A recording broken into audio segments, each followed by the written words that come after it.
दुनिया में वैश्विकता पर विचार करते हुए तथाकथित सभ्य और समर्थ देश जब अपना टनों कचरा अंतरिक्ष और समुद्र में बिना बताए फेंक देते हैं तो आप क्या समझते हैं कि वे विश्व कल्याण में लगे हैं?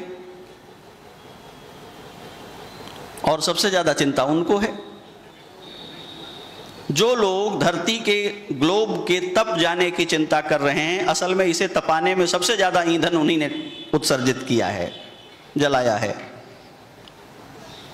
वह सनातन धर्म जो पेड़ की एक पत्ती तोड़ने को भी अपराध मानता है, चींटी के मर जाने को अपराध मानकर उसका प्रायश्चित करता है और पिपीलिकादि बलि का निर्धारण करता है कि किसान पानी के घड़े रखता हुआ, खेतों में हल चलाता हुआ, कीटों को बिना चाहे मार देता है, अपना आहार उपजाने में खेती करता हुआ एक कृषक अज्ञात रूप से जिन जीव जंतुओं को नष्ट कर देता है उनका अपराधी है, क्योंकि प्रकृति के संतुलन में चींटियों की भी भूमिका है।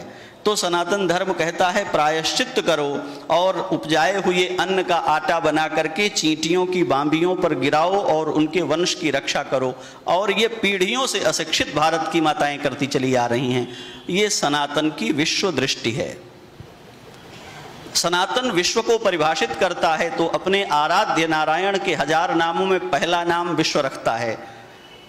पूरी दुनिया में मुझे नहीं पता है किसी दार्शनिक ने, किसी समाजशास्त्री ने, किसी विचारक ने, किसी दुनिया के धर्मोपदेष्टा ने अपने यहाँ विश्व का अर्थ परमात्मा किया होगा।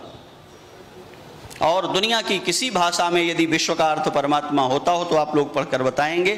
केवल संस्कृत में विश्व परमात्मा का नाम है। जब आप विष्णु सहस्रनाम पढ़ेंगे तो विश्वम विष्णुर्वषट्कारो, विष्णु दूसरा नाम है, पहला नाम विश्व है। और तात्पर्य क्या है कि इस जगत मात्र को विश्व कह करके, विष्णु कह करके इसको आराध्य का स्थान देना है। हम अपनी उपस्थिति से इसकी समर्चना करेंगे, ऐसी अवधारणा हमारी है। इस विश्व को अपने लिए भोग लेंगे, ऐसी अवधारणा हमारी नहीं है। और तब वे कहते हैं विश्वम भवत्येक नीडम। यह विश्व अब भूगोल और देश की जो अवधारणा है, मनुष्यों के बसने की जो अवधारणा है, उसको वो कहते हैं यह विश्व एक घोंसला है, यह विश्व एक ठिकाना है, यह विश्व जीव जंतुओं के आश्रय का स्थान है। और ये कहते हुए वो बताते हैं कि इस पर आप अपनी नेम प्लेट नहीं लगा सकते, इस पर आपके नाम की तख्ती नहीं हो सकती। असंख्य पीढ़ियां आपके पहले की यहाँ से होकर गई हैं और आपके बाद असंख्य और पीढ़ियां आने वाली हैं।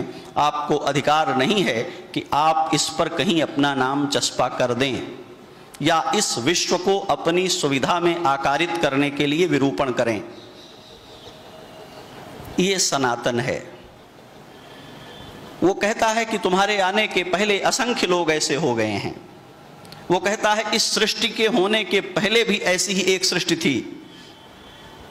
तो यदि तुम इसे अपने हिसाब से बनाना चाहते हो तो भी गलत है, और यदि तुम इसके खो जाने से चिंतित हो तो खो मत, परेशान मत हो। यथा पूर्वम अकल्पयत, नष्ट होकर ये सृष्टि फिर से ऐसी ही हो जाती है।